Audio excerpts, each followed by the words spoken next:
Okay. So, magandang hapon po sa inyo lahat. Pinakilala natin ulit ng Setapan at yung pinakatanda. Hindi sila magulang. Hindi may mas magulang sa akin sa mga pastor. Okay. So, ganito lang. 20 is now 16 years old.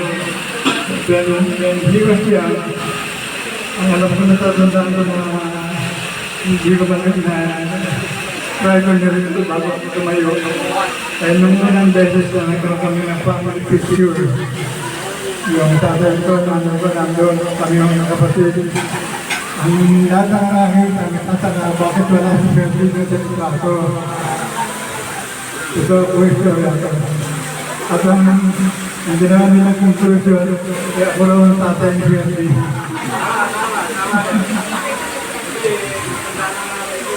Okay.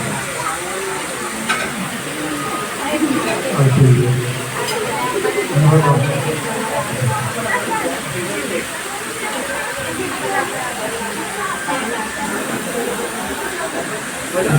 Oh, sige. Kaya, maganda yung kuya namin. Ito nga, mga swerte ka. Ang galing na eh. Wala rin ang baston eh. Pero ganyan lagi eh. Pero ngayon, kita nyo naman. Nagaya pang sa akin. Kaya naman yung sila ng mga baston. Pero ano yung operation natin eh. Nung time na